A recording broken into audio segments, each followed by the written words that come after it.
ሰላም እንዴት ናችሁ ተማሪዎች?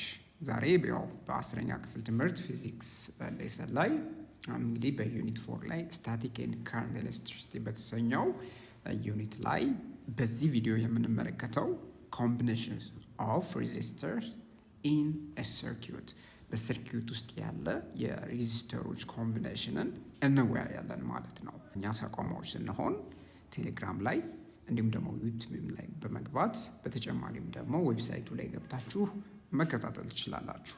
በጣም ጥሩ። ስለዚህ በዚህ ቪዲዮ ላይ የምናየው ነገር ምንድን ነው? በመጀመሪያ by the end of this section እንግዲህ በዚህ ሴክሽን መጨረሻ ላይ የምናየው አንደኛው ነገር draw a diagram that shows series and parallel connections of resistors።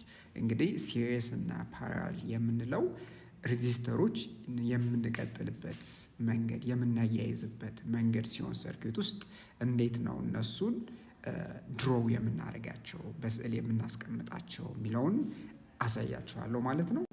ሌላው ደግሞ ማለት ነው በዚህ ሴክሽን መጨረሻም ላይ የሚታወቁት የሚገባው ደግሞ describe what happens to the current and potential difference when the resistors are connected in series and in parallel። እንግዲህ በከረንት እና በሰርኪት ውስጥ ያለው ከረንት እና ፖቴንሻል ዲፍረንስ እንግዲህ ምን እንደሆነ አይተናል አይደለ? ታዲያ በሲሪስ እና በፓራላል ኮኔክሽን ላይ ምን አይነት ባህሪ እንደሚኖራቸው እንመለከታለን። በተጨማሪም ደግሞ calculate the equivalent resistance for a circuit of resistors in series or in parallel። ስለዚህ በሲሪየስ እና በፓራላል እንግዲህ ኮኔክሽን ላይ ምን ይፈጠራል መሰላችሁ? ሁሎችም ሬዚስተሮች ተደምረው በአንድ ሬዚስተር ይወከላሉ። እሱ ምን እንለዋለን? ኢኩቫለንት ሬዚስታንስ እንለዋልና እና የነዚህ ሬዚስተሮች እንግዲህ ሬዚስታንስ ኢኩቫለንት ሬዚስታንስ በሲሪየስ እና በፓራላል እንዴት አድርገን ካልኩሌት እናደርጋለን የሚለውንም በሚገባ አሳያችኋለሁ። በጣም ጥሩ። ስለዚህ በቀጣይነት ደግሞ የምናየው ምንድነው? calculate the current through and potential difference across resistors connected in series and parallel።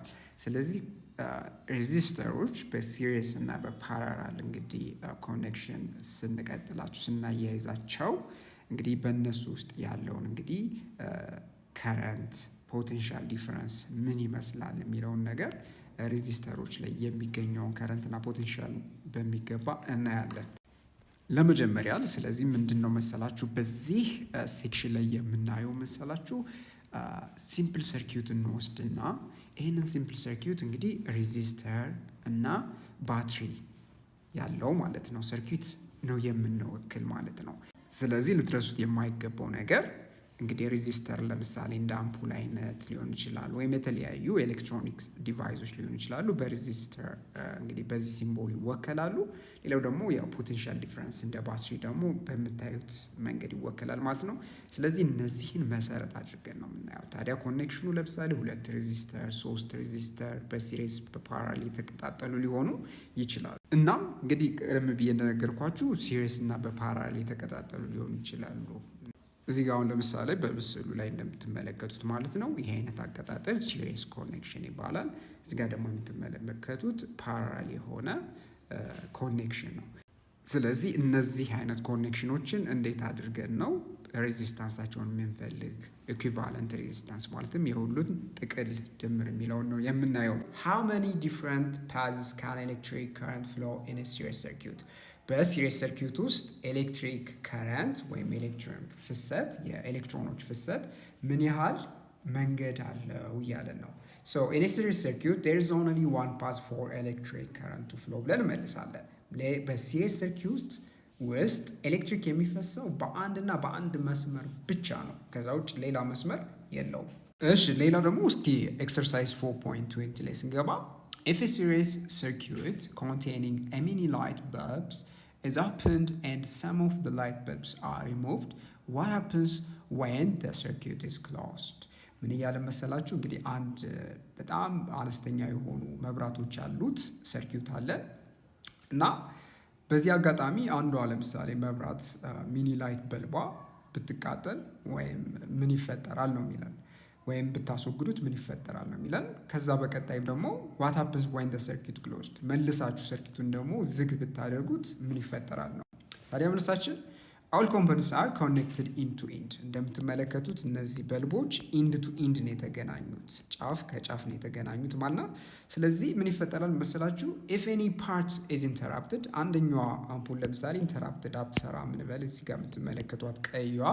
ስለዚህ አንዷ መብራት ወይም አንዷ አምፖል ኢንተራፕትድ ሆነች ማለት the circuit opens stopping current flow። ስለዚህ ሰርኪዩቱ ምንድነው የሚሆነው? ኦፕን ነው የሚሆነው ወይም ከረንት አያልፍበትም ማለት ነው። ስለዚህ ከረንት አይፈስም ማለት ነው በዛ ጊዜ። ለምን? በሲሪስ ስለተገናኙ ማለት ነው። ዋንስ ክሎዝድ አጌን ግን መልሳችሁ ገመዱን ለምሳሌ ክሎዝድ ብታደርጉት፣ ክሎዝድ የምታደርጉበት ሚንስ ምንድን ነው? አምፖሉን ለምሳሌ ያስወግዳችሁ ገመዱ ብቻ እንዲቀጥል ብታደርጉት እንደምትመለከቱት ምን ይፈጠራል? the current will pass through the remaining bulbs but their brightness may vary based on the total resistance and the voltage። ስለዚህ የመብራቶች ድምቀት ግን እንደ የቶታል ደምራችሁ ከምታገኙት ሬዚስታንስ ላይ ዲፐንድ ያደርጋል። እንዲሁም ደግሞ ከገመዱ ካለው ቮልቴጅ ወይም ከሶርሱ ከሚያገኘው ቮልቴጅም ላይ ዲፐንድ ያደርጋል ማለት ነው። ሬዚስተርስ ኢን ሲሪስ፣ በሲሪስ የአቀጣጠል ስርዓት እንግዲህ የተያዙ ሬዚስተሮችን ነው የምናየው። እና እንግዲህ አንድ ለማሰብ ያህል እዚህ ጋር እንግዲህ አስቡ። ለምሳሌ የቤታችሁ መብራት፣ ፍሪጁ እንዲሁም ደግሞ በተጨማሪም ደግሞ ቴሌቪዥን አለና መሀል መንገድ ላይ ለምሳሌ ገመዱ ቢቋረጥ ወይም እንደምትመለከቱት ለምሳሌ ቴሌቪዥኑ አይሰራም ብንል፣ የዛኔ ፍሪጁንም የማይሰራ ከሆነ ደግሞ በተጨማሪም ደግሞ የቤታችሁ ላይ ያለው አምፖልም የማይሰራ ከሆነ እንግዲህ የተያያዙት እንግዲህ እነዚህ አይነት ዲቫይሶች በምን አይነት ኮኔክሽን ነው እንላለን? ሲሪየስ ኮኔክሽን ነው እንላለን። ስለዚህ ሲሪየስ ሰርኪዩት ምንድን ነው የሚለውን ነገር እስኪ እንመልከት። ስለዚህ ዲፋይን ስናደርገው ሲሪየስ ሰርኪዩት is a circuit that has only one path for the electric current to flow። ሲሪየስ ሰርኪዩት የምንለው እንግዲህ ምንድነው? የሰርኪዩት አይነት ሆኖ በሰርኪዩት ውስጥ የሚፈሰው የከረንት እንግዲህ ፍሰት አንድና አንድ መስመር ሲኖረው ምን እንላለን ማለት ነው? ሲሪየስ ሰርኪዩት ብለን እንጠራለን። አሁን እዚህ ጋር እንደምትመለከቱት 3 ሬዚስተሮች አሉት። ታዲያ በእነዚህ ውስጥ የሚፈሰው ከረንት እንደምታዩት ማለት ነው አንድ አቅጣጫ ነው ያለው። ስለሆነም እንዲህ አይነት ሰርኪዩት ምን ብለን እንጠራዋለን? ሲሪየስ ሰርኪዩት ብለን እንጠራዋለን ማለት ነው። በተጨማሪም ደግሞ ልትረሱት የማይገባው ነገር ሲሪየስ ሰርኪዩት ላይ እንበልና ለምሳሌ ገመዱ ተቆረጠ እንበልና የዛኔ ምንድነው የሚፈጠረው? ሰርኪዩቱ ላይ እንደምትመለከቱት እዚህ ጋር ያለው ገመድ ቢቆረጥ ምን ያጋጥማል መሰላችሁ? ከረንት አይኖርም። ከረንት ስለዚህ እንዲኖር ሲሪየስ ሰርኪዩት ውስጥ ምን መሆን አለበት ማለት ነው? ምንም አይነት ገመድ በፍጹም የተቆረጠ መሆን የለበትም። ለምን? ሲሪየስ ሰርኪዩት ስንል ከረንት አንድና አንድ መስመር ብቻ ስላለው ማለት ነው። ስለሆነም አሁን ለምሳሌ አንዱ ሬዚስተር ለምሳሌ ቢበላሽ የዛኔ ከረንት አያልፍም አይደለ? ስለዚህ እሱ ራሱ ምንድን ያደርገዋል ማለት ነው? ከረንት እንዳይፈስ ያደርገዋል። ስለዚህ እንደዚህ አይነት ባህሪ ከተስተዋለ ሰርኪዩት ውስጥ ምንድን አይነት ኮኔክሽን ያለው ወይም ያቀጣጠል ስርዓት ነው ያለው? የሲሪየስ ኮኔክሽን ያለው ወይም ሰርኪዩቱን ሲሪየስ ሰርኪዩት ብለን በቀላሉ እንጠራዋለን። ስለሆነም በሲሪየስ ሰርኪዩት ላይ ልትገነዘቡት የሚገባው ነገር ምንድን ነው? ከረንት ወደ አንደኛው ሬዚስተር የሚገባው ከረንት እና ከሬዚስተሩ የሚወጣው ከረንት እኩል ነው። ለምን? እንግዲህ ከረንት የሚፈስበት ሌላ መንገድ ስለሌለ፣ ስለዚህ በገባበት ሬዚስተር ላይ ከዛም ደግሞ ከሬዚስተሩም ደግሞ ሲወጣ ያለው የከረንት መጠን እኩል ነው። አሁን እዚህ ጋር እንደምትመለከቱት ሬዚስተር ቱ የሚባል ወይም አርቱ የሚባል ሬዚስተር አለ። ታዲያ እሱ ላይ የሚገባው ከረንት ምን እንለዋለን? I1 እንለዋለን። ስለዚህ I1 የምትመለከቱት ማለት ነው ከምን ጋር እኩል መሆን አለበት? I2 ጋር እኩል መሆን አለበት ማለት ነው። ስለዚህ ሲሪየስ ሰርኪዩት እንዲህ አይነት ባህሪ የሚያሳይ ሰርኪዩት ነው ማለት ነው። ስለዚህ አሁን እዚህ ጋር በተጨማሪም ደግሞ ከረንት ለምሳሌ ሬዚስተር ስሪም ላይ የሚገባው ከረንት ምንድን ነው? I2 ነው አይደለም?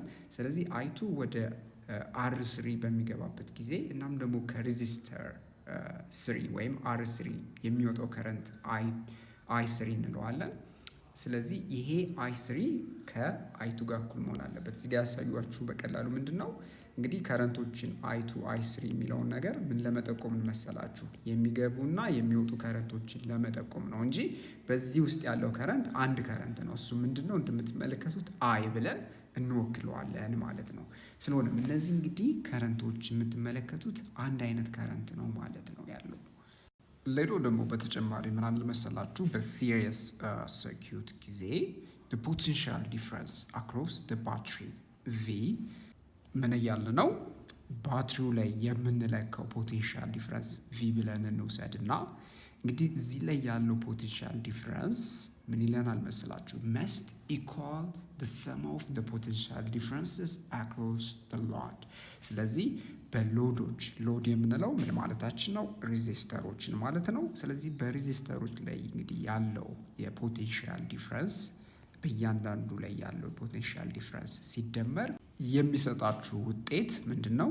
ባትሪው ከሚሰጣችሁ የፖቴንሻል ዲፍረንስ ቮልቴጅ ጋር እኩል ነው እያለ ነው። ስለዚህ በሂሳባዊ መንገድ ስናስቀምጠው የባትሪው ፖቴንሻል ዲፍረንስ ቪ እሱ ማለት ምንድነው ማለት ነው?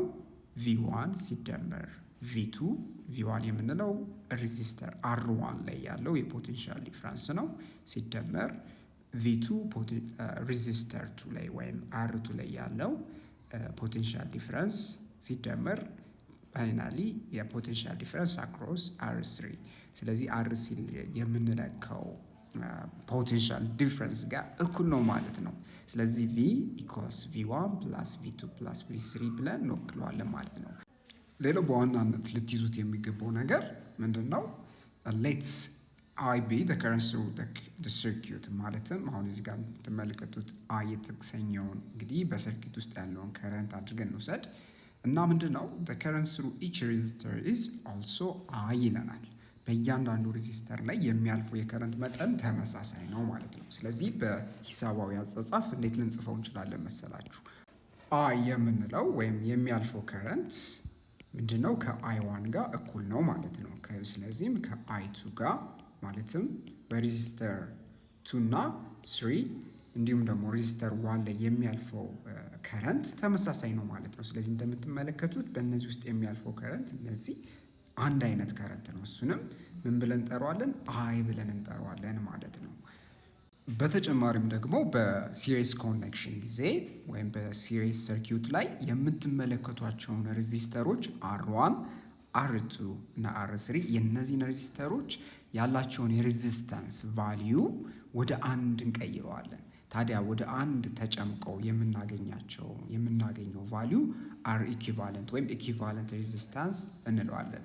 ስለዚህ በኢኩቫለንት ሬዚስታንስ ላይ ያለው ከረንት አይ መጀመሪያም ላይ ከባትሪው ጋር የምናገኘው ከረንት ጋር ተመሳሳይ ነው ማለት ነው። ስለዚህ ይህንን ልትረሱት አይገባም። ስለዚህ ኢኩቫለንት ሬዚስታንስ የምንለው አር1 የአር2 እና የአር3 እነዚህ በአንድ ላይ የሚፈጥሩት ሬዚስታንስ ነው። ስለዚህ የዚህ ሬዚስተር ሬዚስታንስ የምናገኝበትን መንገድ በቀጣይ እንማሳያችሁ ይሆናል ማለት ነው።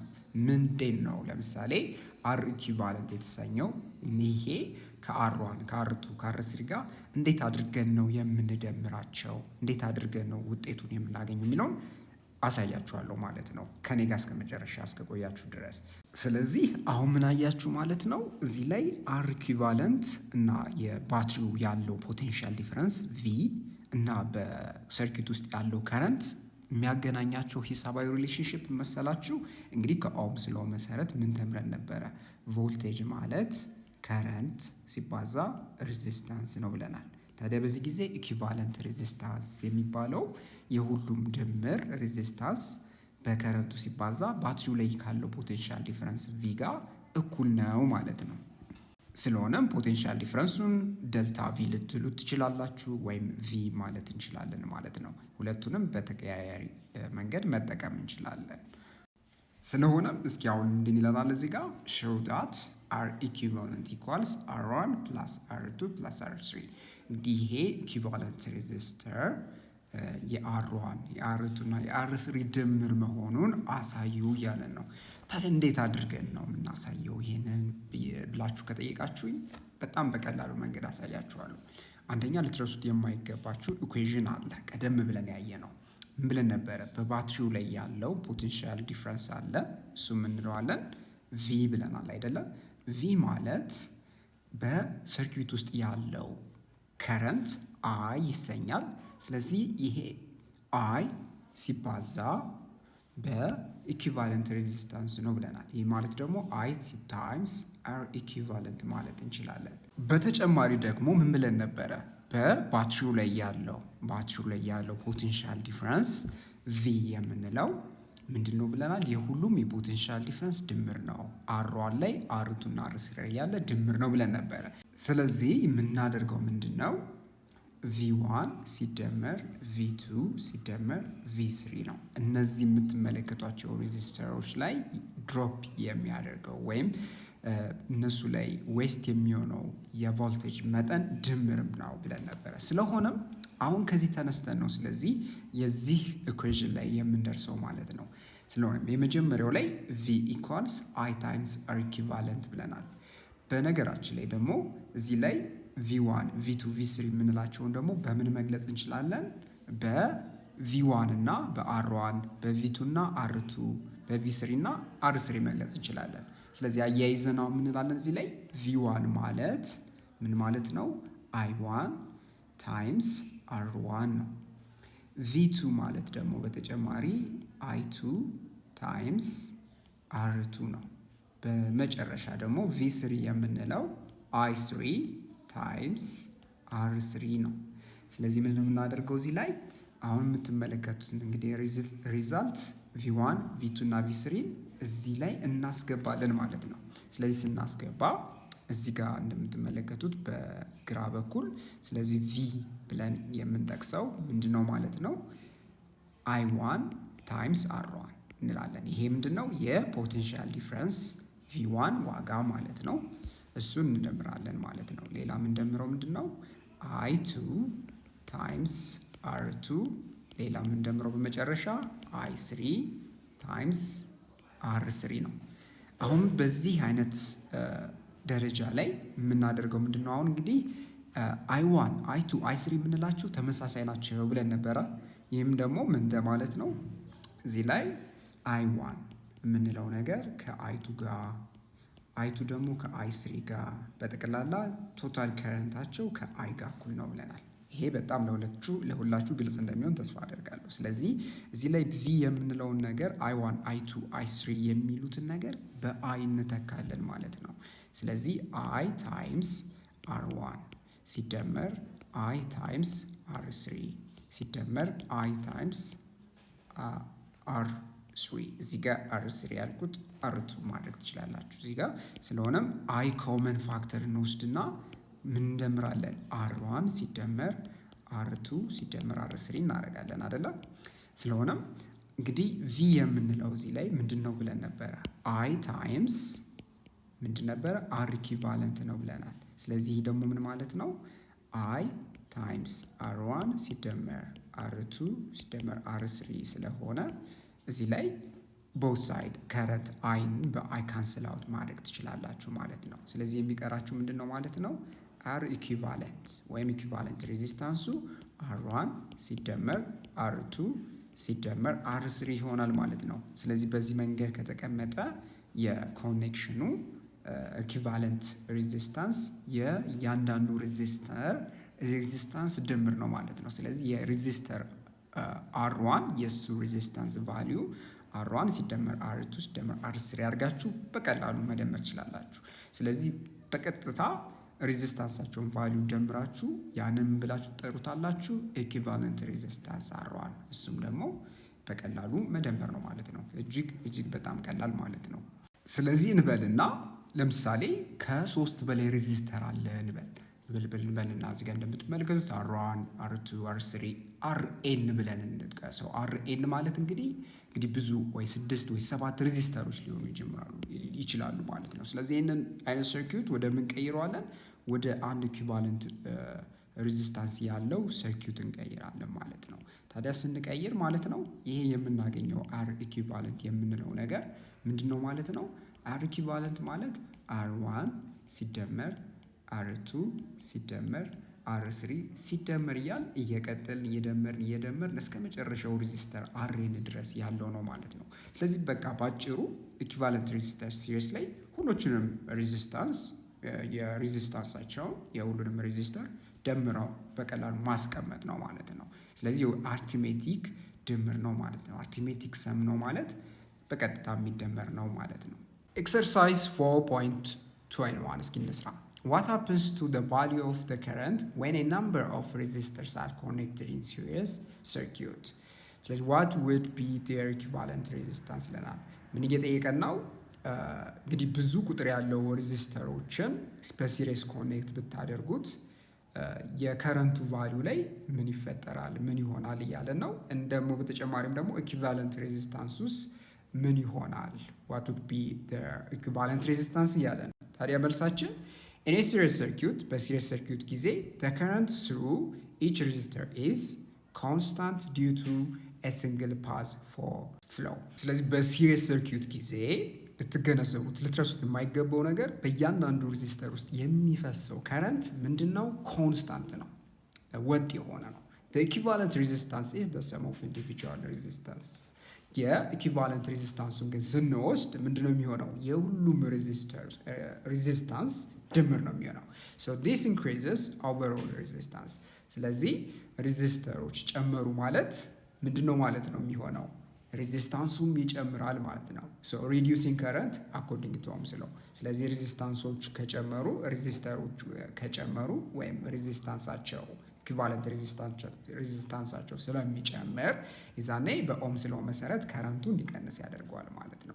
ያው ኢኩቫለንት ሬዚስታንስ ደግሞ ስንል ምንድነው? በሲሪስ ሰርኪዩት ጊዜ የሁሉም ድምር ነው ብለናል። R1 ፕላስ R2 ፕላስ R3 ፕላስ R4 እያል እስከ እንግዲህ እስከ ሰርኪዩት ውስጥ ያሉት ሬዚስተሮች ጠቅላላ ድምር ነው የሚሆነው። ስለዚህ ብዙ ሬዚስተር ተጠቀሟችሁ ማለት ኢኩቫለንት ሬዚስታንሱ ይጨምራል።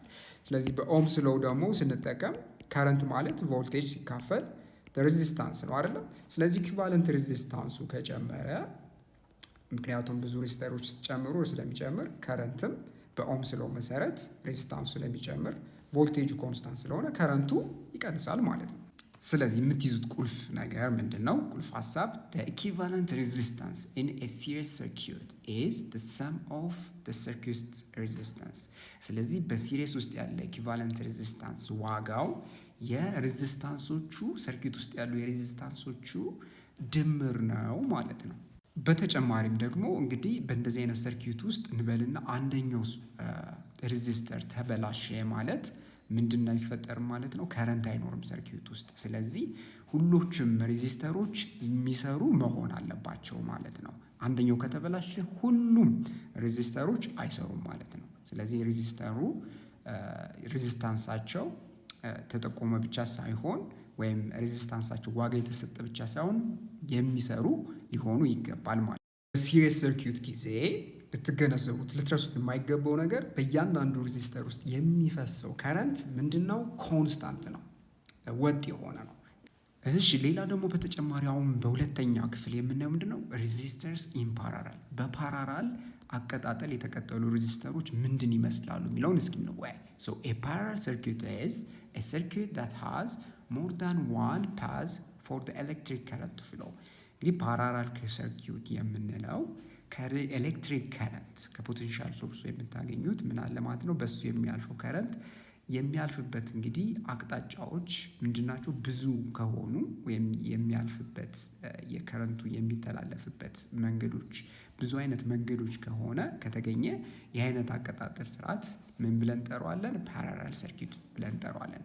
ይሄ እናንተ አሁን በዚህ ባላችሁበት ደረጃ ልታውቁት የሚገባ አንደኛ ሰርኪዩት ነው። ግን እዚህ ጋር ከረንት የሚያልፍበት መንገድ እጅግ ብዙ አይነት መንገድ ማለት ነው። ሌሎች አሉ፣ ግን በዚህ ይሄ አንደኛው ነው እና መሰረታዊው ነው። ስለዚህ ሲሪስ ሰርኪዩት አይተናል። ፓራራል ሰርኪዩት ስናይ ደግሞ እንዲህ አይነት አቀጣጠል ካላቸው እንደምትመለከቱት ምን አይነት ኮኔክሽን ነው እንላለን? ፓራራል ኮኔክሽን ነው እንላለን። ኤክስፕሌን ዋይ ቢልዲንግስ አር ዋይርድ ዩዚንግ ፓራራል ሰርኪዩት ራዘር ዳን ሲሪስ ሰርኪዩት ይላል። ቢልዲንጎች ወይም ህንፃዎች ለምንድን ነው በፓራራል ሰርኪዩት የሚገናኙት? ለምን ማገናኘት አስፈለገ? ነገር ወይም ኢኩዊፕመንቶች ዋይርድ ሲደረጉ ገመድ ሲገናኝ በፓራራል ማድረግ ለምን አስፈለገ ብሎ እየጠየቀን ነው። ታዲያ መልሳችን በአንደኛው ምክንያት ምንድን ነው? ኢንዲፔንደንት ኦፕሬሽን ነው። ኢንዲፔንደንት ኦፕሬሽን ስንል each device functions independently so if one fails other remain operational።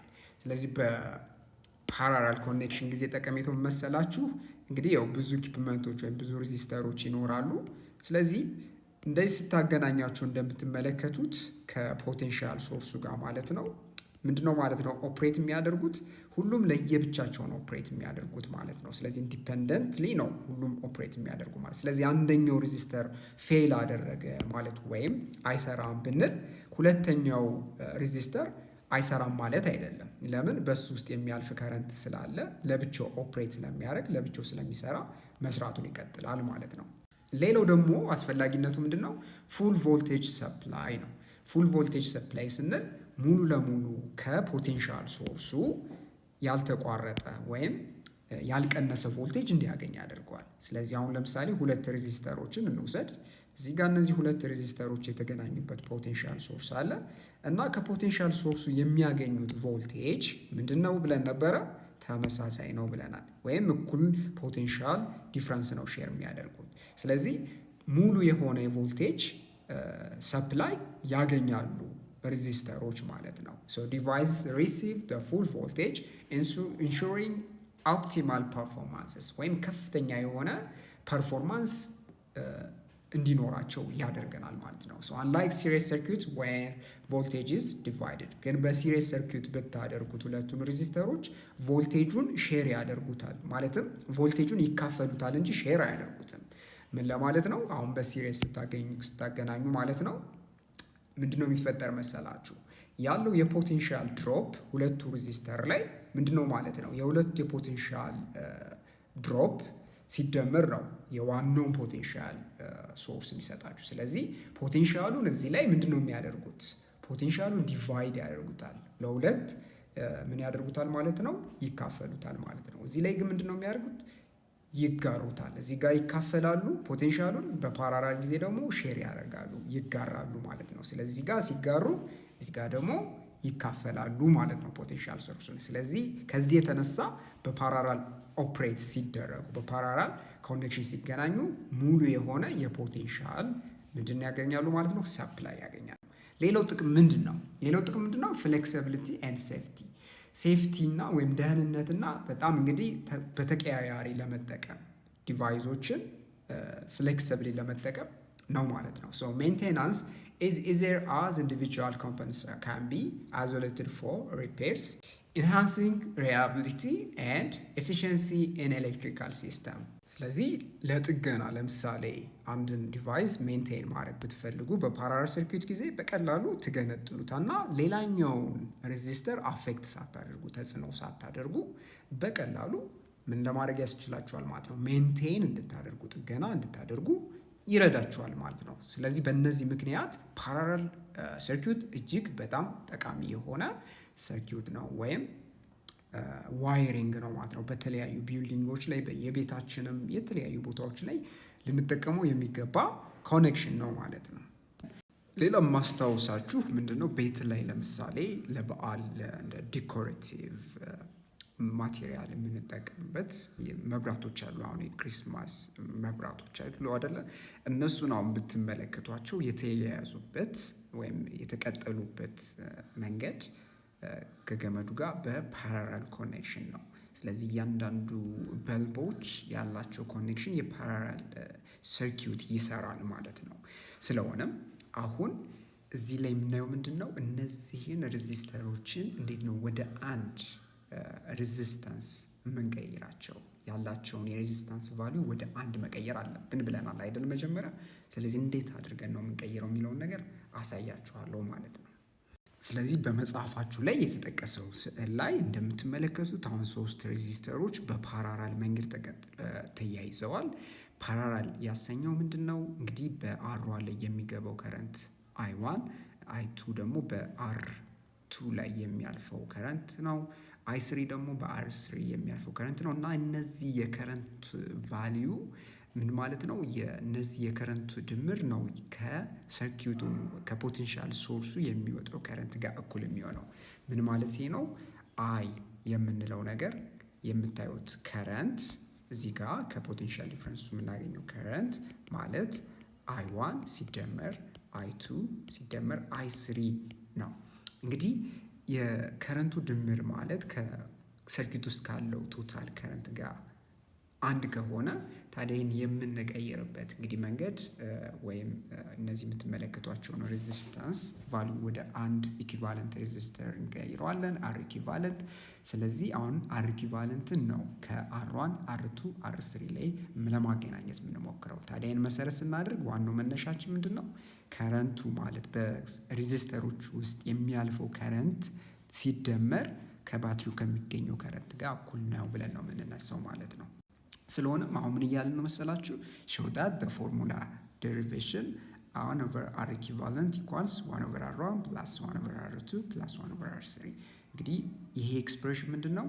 ኢኩቫለንት ሬዚስታንሱን የምናገኝበት ፎርሙላ ነው። ስለዚህ የሰርኪት ውስጥ ያለው ቶታሊ ተደምሮ የምናገኘው ኢኩቫለንት ሬዚስታንስ በፓራላል ኮኔክሽን ጊዜ ይህን አይነት ሪሌሽንሽፕ ያሳያል ነው። ከዚህ ነው የአር ኢኩቫለንትን ሶልቭ አድርገን የምናገኝ ማለት ነው። ታዲያ እንደዚህ አይነት ሪሌሽን እንዴት እንደመጣ ፈልጉ ነው የሚለና ይህንን ማግኘት እጅግ በጣም ቀላል ነው፣ አሳያችኋለሁ። ስለዚህ ምን ብለናል? ስለዚህ በተጨማሪ ልንይዘው የሚገባ ምንድን ነው? እንግዲህ እንደምትመለከቱት በሰርኪት ውስጥ ያለው ከረንት አይ ይሰኛል፣ በፖቴንሻል ዲፈረንሱ የሚያልፈውም ከረንት ማለት ነው። እና አር ኢኩቫለንት እንዲሁም ደግሞ ከፖቴንሻል ሶርስ ጋር ያለውን ሪሌሽንሽፕ መጀመሪያ እናስቀምጣለን። እሱም ምንድን ነው? ፖቴንሻል ዲፈረንሳችን ማለት ቪ ማለት አይ ታይምስ አር ኢኩቫለንት ነው አይደለም? በሌላ አገላለጽ ደግሞ አይ ማለት ወይም ከረንት ማለት ምንድን ነው? ፖቴንሻል ዲፈረንስ ዲቫይድ ባይ አር ኢኩቫለንት ነው። ልብ በሉ ፖቴንሻል ዲፈረንስ የምንለው እዚህ ጋር ያለው ቪ ከማን ጋር እኩል ነው ማለት ነው? ከባትሪው ፖቴንሻል ዲፈረንስ ጋር እኩል ነው ማለት ነው። ስለዚህ የእሱም ፖቴንሻል ዲፈረንስ ነው እየወሰድኩ ያለሁት ማለት ነው። ስለሆነም አሁን እንግዲህ ከዚህ ሪሌሽንሽፕ ደግሞ ቀጥለን የምናየው ነገር ምንድን ነው? ከረንቱ አይ ብለን የጠቀስነው ምንድን ነበረ? አይ ማለት አይ1 ሲደመር አይ2 ሲደመር አይ3 ነው። በሌላ አገላለጽ ምንድን ነው? የእያንዳንዱ ሬዚስተር ውስጥ የሚያልፈው ከረንት ጋር ድምር ጋር እኩል ነው። ሌላ የምትጨምሩት እዚህ ላይ ደግሞ አይ1 ስንል አሁን እዚህ ጋር አይ1 ስንል ከፖቴንሻል ዲፈረንሱ ጋር የሚያገናኘው ነገር አለ። አሁን አር1 ላይ ያለው ፖቴንሻል ዲፈረንስ ምንድን ነው? ቪ1 ነው። ሌላው ደግሞ አር2 ላይ ያለው ፖቴንሻል ዲፈረንስ ቪ2 ነው። አር3 ላይ ያለው ፖቴንሻል ዲፈረንስ ቪ3 ነው። ስለሆነም እንግዲህ እነዚህ የሬዚስታንስ ቫልዩዋቸው ቪ1 ቪ2 እና ቪ3 ምንድን ነው ካላችሁኝ ከፖቴንሻል ዲፈረንሱ ጋር ከሚሰጠው የቮልቴጅ መጠን ጋር እኩል ነው። ለምን መሰላችሁ? እዚህ ጫፉና ጫፉ ጋር የተገናኙት ከምንድን ነው? ሁሉም የተገናኙት ከባትሪው ጋር ነው። ገመዱ ቀጥታ የሚያገናኛቸው ከባትሪው ጋር ነው። ምንም እንኳ ከሌሎች ሬዚስተሮች ጫፍ ጋር ቢገናኙም ዋናው ነጥብ እዚህ ላይ ምንድን ነው? ፖቴንሻል ዲፈረንስ ስትለኩ ሁሉም ሬዚስተሮች ላይ የምታገኙት ከሶርሱ ጋር እኩል ነው። ይህ እጅግ ወሳኝ የሆነ ነጥብ ነው ማለት ነው። ስለዚህ ከዚህ ተመስርተን ምንድን ነው የምንይዘው በተጨማሪ ማለት ነው የቮልቴጅ ሪሌሽንሽፑ ነው። ስለዚህ ቪ ማለት ከቪ1 እና ከቪ2 እንዲሁም ደግሞ ከቪ3 ጋር እኩል ነው ማለት ነው። ስለዚህ ስንት ሪሌሽንሽፕ አገኘን? ሶስት ሪሌሽንሽፕ አገኘን። አንድ እዚህ ጋር ተመልክታችኋል፣ ዋን ሪሌሽንሽፕ፣ ሁለተኛ እዚህ ጋር፣ ሶስተኛ እዚህ ጋር፣ ሶስት ሪሌሽንሽፕ አለን። አሁን እነዚህን ነው የምናገናኛቸው ማለት ነው። በተጨማሪም እንደምታውቁት ቪ1 ቪ2 ቪ3 በምን መገለጽ ይችላሉ ማለት ነው? መገለጽ የሚችሉበት ነገር በአር1 እና በአይ1፣ በአር2 እና በአይ2፣ በአር3 እና በአይ3 መገለጽ ይችላል። ስለዚህ ምን እናደርጋለን እዚህ ላይ አሁን ቪ1 ስንል ምን ማለታችን ነው? ቪ1 ማለት ከኦምስ ሎው ስንነሳ ምንድን ነው? አይ1 ታይምስ አር1 ማለት ነው። ቪ2 ማለት አይ2 ታይምስ አር2 ማለት ነው። በመጨረሻ ቪ3 ነው። ቪ3 ደግሞ አይ3 ታይምስ አር3 ነው። ስለዚህ እነዚህን ዝምድናዎች ወስደን አሁን የምናደርገው ነው እንግዲህ ምን ብለናል? ከረንት አይ ብለን የወሰድነው አይ1 ሲደመር አይ2 አይደለም እና ሲደመር አይ3 ነው አይደለም። አሁን ይሄ ከሆነ ስለዚህ አይ ማለት ምንድን ነው ብለናል?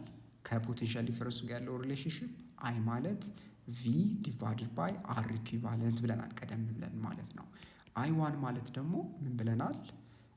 ቪ1 ዲቫይድድ ባይ አር1 ነው ብለናል። ይህን ደግሞ ከምን ጋር እንደምራለን? ከአይ2 ጋር። አይቱ ደግሞ በተመሳሳይ ቪ2 ዲቫይድድ ባይ አር2 ነው። ይህን ከምን ጋር እንደምራለን? ከቪ3 ዲቫይድድ ባይ አር3 ወይም ከአይ3 R3 ከረንት ጋር ማለት ነው። ስለሆነ አሁን እዚህ ጋር አንድ ስቴፕ ወደታች ስንሄድ V ዲቫይድድ ባይ R ኢኩቫለንት ምን ይሰጠናል?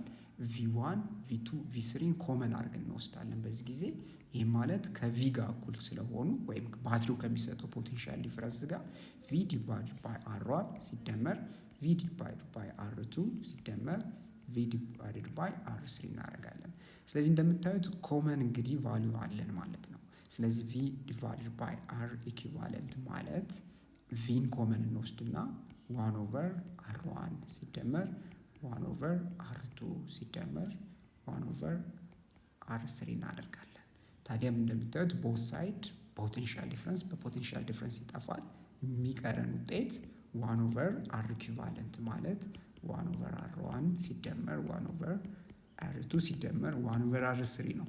ስለዚህ ይሄ ሆነ ማለት ቀደም ብሎ የተጠየቅነው ነገር አገኘን ማለት ነው። ስለዚህ በፓራላል ኮኔክሽን ጊዜ ምንድነው የምናደርገው ማለት ነው? ሪስፕሮካሉን ወስደን እንደምርና የሪስፕሮካሉ ድምር ምንድነው ማለት ነው? ከ1 ኦቨር R ኢኩቫለንት ጋር እኩል ነው። ከዛ በኋላ ቁጥሩን ማግኘት እጅግ በጣም ቀላል ነው ማለት ነው።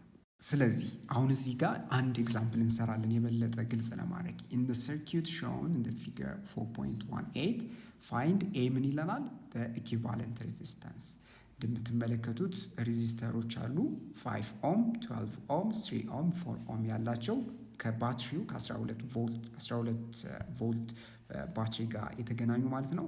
ስለዚህ ይህንን ሰርኪዩት መጀመሪያ ኢኩቫለንት ሬዚስታንስ የኢኩቫለንት ሬዚስታንሱን ፈልጉ ይለናል። ቢላይ ደግሞ ከረንት ስሩ ኢች ሬዚስተር በእያንዳንዱ ሬዚስተር ውስጥ ያለውን ከረንት ፈልጉ እያለ ነው። በሌላ አነጋገር ምን እያለን ነው? አይ ወይም አንድ ወጥ የሆነውን ከረንት ተመሳሳይ ከረንት ስላላቸው ከረንት አይን ፈልጉ እያለን ነው። እስቲ መጀመሪያ ኢኩቫለንት ሬዚስታንሱን እንስራ። ኢኩቫለንት ሬዚስታንስ በሲሪስ ኮኔክሽን ጊዜ ምን ብለናል? አር ኢኩቫለንት ማለት የሬዚስታንሶች ድምር ነው ብለናል። ስለዚህ ያለን ሬዚስታንስ እዚህ ጋር ስንት ነው? 1 2 3 4 ሬዚስተሮች ናቸው። ስለዚህ 5 ኦምን R1 12 ኦምን ደግሞ R2 3 ኦምን ደግሞ R3 4 ኦምን ደግሞ R4 እንበለው በጠቅላላ R1 R2 R3 እና R4 ብለን እንውሰድ። ስለዚህ እነዚህ ድምር ነው ማለት ነው። ስለዚህ R ኢኩቫለንት ሬዚስታንስ ማለት R1 ፕላስ R2 ፕላስ R3 ፕላስ የመጨረሻ R4 ነው የሚሆነው። ስለዚህ አሁን this implies ምን ያስከትላል? ይሄ አሁን R ኢኩቫለንት የምንለው ነገር ቀጥታ መደመር ነው። 5 ኦም ሲደመር 12 ኦም ሲደመር 3 ኦም ፕላስ 4 ኦም ነው።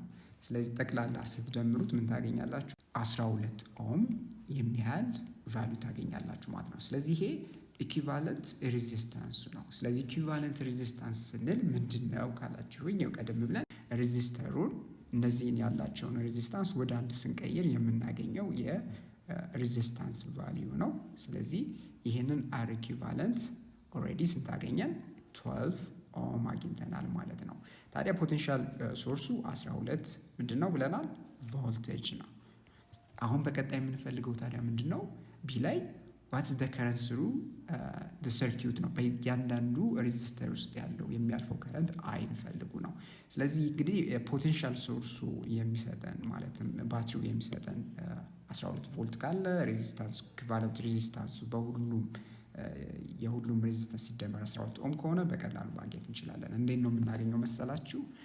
ከዴፊኒሽናችን ነው የምንነሳው። ዴፊኒሽኑ ምንድን ነበረ? ፖቴንሻሉ ባትሪው የሚሰጠው ፖቴንሻል ማለት የኢኩቫለንት ሬዚስታንሱ ታይምስ ከረንት ነው ከሚለው ሪሌሽንሽፕ መነሳት እንችላለን። ስለዚህ ከዚህ ተነስተን አይ ማለት ምንድነው? የፖቴንሻል ዲፍረንስ ዲቫይድድ ባይ አር ኢኩቫለንት ነው። ስለዚህ ፖቴንሻል ሶርሱ 12 ቮልቴጅ ነው፣ ሌላ ቮልት ነው፣ ሌላ ደግሞ አር ኢኩቫለንቱ ደግሞ 12 ኦም ነው።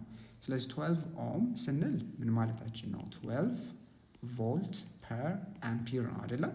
ስለዚህ 12 ቮልት ዲቫይድድ ባይ 12 ቮልት ፐር አምፒር። ስለዚህ ቮልቴጅ በቮልቴጅ ይጠፋል።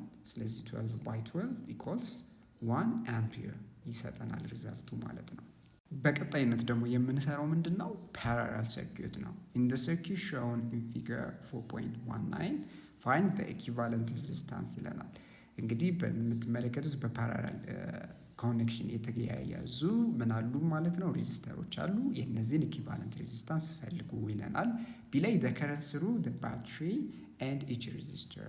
ስለዚህ በባትሪው የሚያልፈው ከረንት አይ እና በእያንዳንዱ ሬዚስተር ውስጥ የሚያልፈው ከረንት ፈልጉ ነው እያለን ያለ ነው።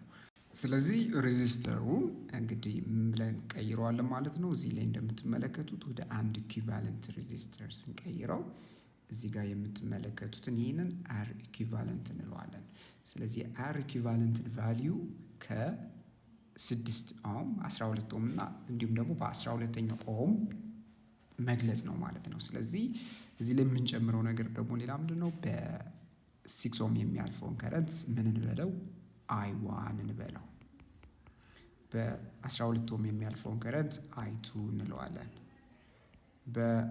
በሌላኛው ደግሞ 12ኛው ኦም ሬዚስተር የሚያልፈውን ከረንት I3 እንለዋለን። እና አሁን እንግዲህ እነዚህን ተጠቅመን ነው ማለት ነው ሬዚስታንሳቸው ብናገኝ። ለመወከል ያህል በተጨማሪ ደግሞ አር1 ለምሳሌ 6 ኦምን አር1 እንለዋለን። አር2 ደግሞ የምንለው 12 ኦም ነው። ሌላኛውን ደግሞ አር3 እንለዋለን 12 ኦም ነው። ስለዚህ በእነዚህ ውስጥ ያለው መጀመሪያ ከረንት ለማግኘት ፈርስት ምን ማግኘት አለብን? ኢኩቫለንት ሬዚስታንሱ ማግኘት አለብን። ስለዚህ ኢኩቫለንት ሬዚስታንሱን እንዴት ነው የምናገኘው? ኢኩቫለንት ሬዚስታንሱን በፓራላል ኮኔክሽን ጊዜ 1/R1 አር ኢኩቫለንት ማለት 1/R1 ፕላስ 1/R2 ፕላስ 1/R3 ነው ብለናል። ስለዚህ 1/R ኢኩቫለንት ምን ማለት ነው? 1/R ኢኩቫለንት ማለት 1/6 ኦም ፕላስ 1/12 ኦም ፕላስ 1/ በተጨማሪም 12 ኦም አድርገን እንደምራለን ማለት ነው። ታዲያ ለመደመር ይሄንን 1/6 ኦም ያው ቀላል ስለሆነ እሱ ጋር እዚህ ላይ ተመሳሳይ ያለው ቫልዩ ስላላቸው ስለዚህ twice of 2 divided by 12 ኦም ማለት እንችላለን። ለምን 1/12 ኦም ሲደመር 1/12 12 ኦም ምን ማለታችን ነው? የአንደኛውን 2 እጥፍ ነው ማለት ነው። ስለሆነም ከዚህ ሲምፕሊፋይ ስናደርግ ባጭሩ ምን እናገኛለን? ባይ 2 1 ባይ 2 6 ኦም ነው አይደለም? ስለዚህ ይሄ 1/6 ኦም ፕላስ 1/6 ኦም ይሆናል። ይሄ ደግሞ ማለት በተጨማሪ 2 ዲቫይድድ ባይ 6 ኦም ነው ማለት ነው። በጠቅላላ 1/3 ኦም ይመጣላችኋል ማለት ነው። በሁለት ብታካፍሉት ማለት ነው። ስለዚህ 1/3 ኦም መጣ። ስለዚህ አሁን እዚህ ጋር ምን አገኘን? ስለዚህ therefore እንበልና እዚህ ላይ 1/R ኢኩቫለንት ማለት 1/3 ኦምን አገኘን። ከዚህ የቀጠለ ነው ማለት ነው። ስለዚህ አር ኢኩቫለንት ማለት የዚህ ሪሲፕሮካል ነው የሚሆነው። ስለዚህ አር ኢኩቫለንት የምንለው 1/3 ኦምን ስንገለብጥ የምናገኘው ውጤት ነው። እሱም ደግሞ 3 ኦም ይሆናል ማለት ነው። በሌላ አገላለጽ ምን ማድረግ ትችላላችሁ? የክሪስ ክሮስ መልቲፕሊኬሽን መጠቀምም ትችላላችሁ። የምታገኙት ውጤት ተመሳሳይ ነው። ስለዚህ ኢኩቫለንት ሬዚስታንሱ እዚህ ላይ የምታዩት ምን ያህል ነው? አሁን 3 ኦም ነው። ስለዚህ 3 ኦም ሬዚስታንስ ካገኘን አሁን በቀጣይ የምናገኘው ምንድን ነው? የምንፈልገው ምንድን ነው? ኢኩቫለንት ከረንት ስሩ R1 R2 R3 ነው። ታዲያ እሱን የምንሰራው እንዴት መሰላችሁ?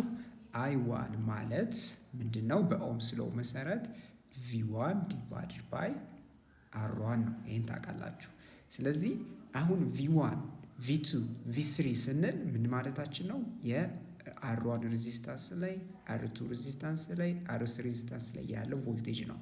በፓራላል ኮኔክሽን ጊዜ ሁሎችም ሬዚስተሮች የሚጋሩት የፖቴንሻል ሶርስ ተመሳሳይ ነው። እሱም 12 ኦም ነው ማለት ነው።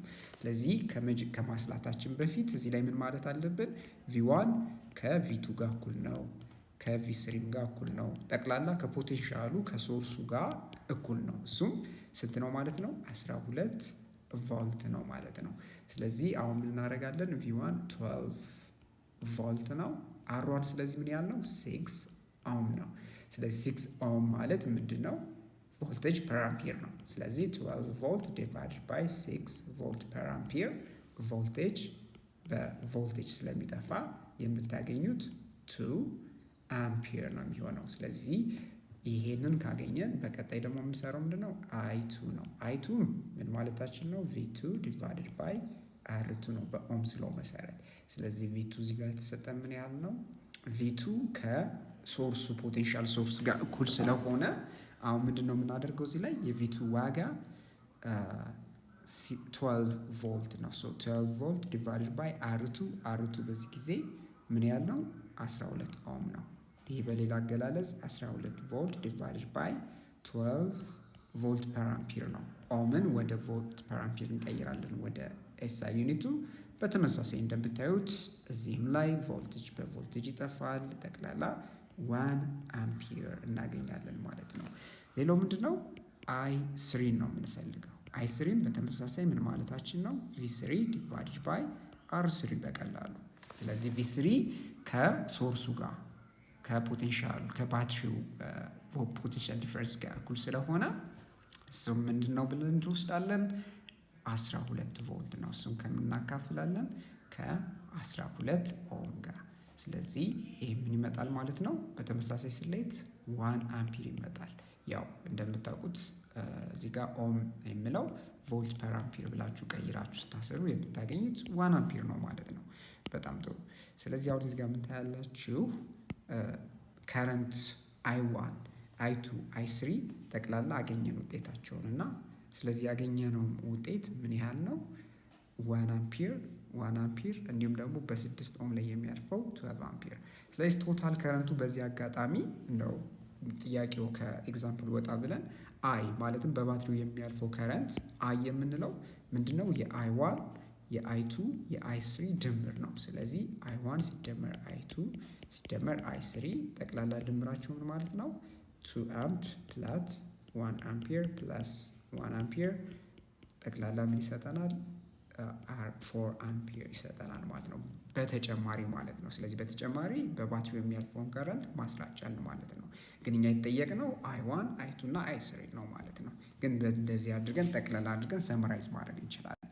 በጣም ጥሩ። ስለዚህ ቁልፍ የሆኑ ሀሳቦችን አንስተን እዚህ ላይ እስኪ እናወራ። ስለዚህ ቁልፍ ሀሳቡ ምንድን ነው እያወራን ያለ ነው? ፓራላል describes two or more components of a circuit that provide separate conducting paths for current because the components are connected across common point or junctions. ስለዚህ ፓራላል የሚለው ነገር ምንድን ይገልጽልናል? ሁለትና ከዛ በላይ የሆኑ የሰርኪዩት ኤሌመንቶች ሲገናኙ ማለት ነው። ታዲያ የሚገናኙበት እንግዲህ ነጥብ ወይም እነዚህ የተለያዩ ሰርኪዩቶች የሚገናኙበት ምን እንለዋለን? ነጥብ ጃንክሽን እንለዋለን። ጃንክሽን ፖይንት ማለት እዚህ ጋር በስዕሉ ላይ ለማሳየት እንደምሞክረው አሁን እዚህ ጋር 2 ሬዚስተሮች አሉት እና 2 ሬዚስተሮች የሚገናኙበት ነጥብ አለ። ይሄ ነጥብ ምን ይባላል? ጃንክሽን እንለዋለን። ታዲያ ይሄ ጃንክሽን የሁለቱ ከተመሳሳይ ፖቴንሻል ሶርስ ጋር ከተገናኘ ምን አይነት ኮኔክሽን ነው እንላለን? ፓራላል ኮኔክሽን ነው እንላለን ማለት ነው። ሶ ኤ ፓራላል ሰርኪት ሃዝ ሞር ዳን ዋን ፓዝ ፎር ዘ ከረንት ቱ ፍሎው። ይህንን ልትረሱት አይገባም። ፓራላል ሰርኪት ላይ ከረንት የሚፈስበት ከአንድና ከዛ በላይ መንገድ አለው ማለት ነው። እንደምታዩት ለምሳሌ ከባትሪው የወጣው ከረንት እዚህ ጋር ሲደርስ ወደዚህኛው ይገባል፣ ወደ ላይ ይሄዳል ማለት ነው። ስለዚህ እንደምታዩት ሁለት እና ከዛ በላይ የሚፈስበት ምን አለው ማለት ነው? ፓዝ አለው ወይም መስመር አለው ማለት ነው። ይህንን ፓራላል ሰርኪዩት ከሲሪስ ሰርኪዩት ለየት የሚያደርገው አንደኛው ምክንያት ይሄ ነው ማለት ነው። ስለዚህ በጠቅላላው ግን ማለት ነው ምን አለ መሰላችሁ? ፊዚክስ ውስጥ እንግዲህ ኤሌክትሮኒክስ ውስጥ ሬዚስተሮች ለምሳሌ በፓራላል የተገናኙ ሆነው ደግሞ ከሌላኛው ጋር ደግሞ በሲሪስ የተገናኙ ሊሆን ይችላል። በተለያየ አሬንጅመንት የተገናኙ ሊሆን ይችላሉ። ፓራላል እና ሲሪስ በአንድ ላይ ማለት ነው። ታዲያ እንደዚህ ሲሆኑ እዚህ ጋር ዋናው ዓላማ ምንድን ነው? የሚፈለገው ነገር በሬዚስተሮች ውስጥ የሚያልፈው ከረንት እንዲሁም ደግሞ አክሮስ ደ ሬዚስተር ከሬዚስተሩ ጫፍና ጫፍ የምንለካው ቮልቴጅ መፈለግ ነው። ሁለቱ በጣም ወሳኙ ነገሮች ናቸው። ከረንት ሬዚስተሩ ላይ ድሮፕ የሚያደርገው ቮልቴጅ በሁለተኝነት የምንፈልገው ነው ማለት ነው። ስለዚህ ከረንት እና ቮልቴጅ በእያንዳንዱ ሬዚስተር ላይ መፈለግ ነው ማለት ነው ታርጌታችን። ስለዚህ ፕሮሲጀሩን አንድ ባንድ ላሳያችሁ እስኪ። ስለዚህ በመጀመሪያ የምናደርገው ምንድን ነው መሰላችሁ? ስታርት ፍሮም ዘ ሬዚስተር ኮምቢኔሽን ፋርዘር ፍሮም ዘ ቮልቴጅ ሶርስ ይለናል።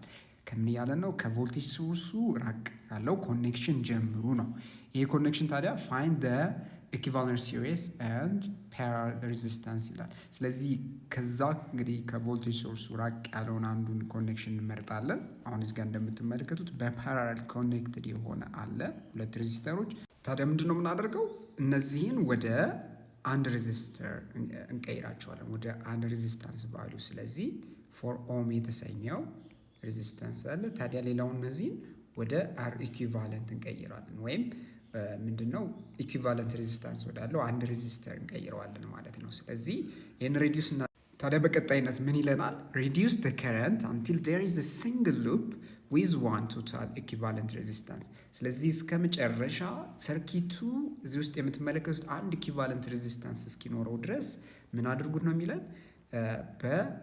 በሰርኪቱ ውስጥ የሚፈሰውን ከረንት በሰርኪቱ ውስጥ አንድ ሬዚስታንስ ቫልዩ ወዳለው አንድ ሬዚስተር እስክታገኙ ድረስ ሪዲዩስ አድርጉ ነው።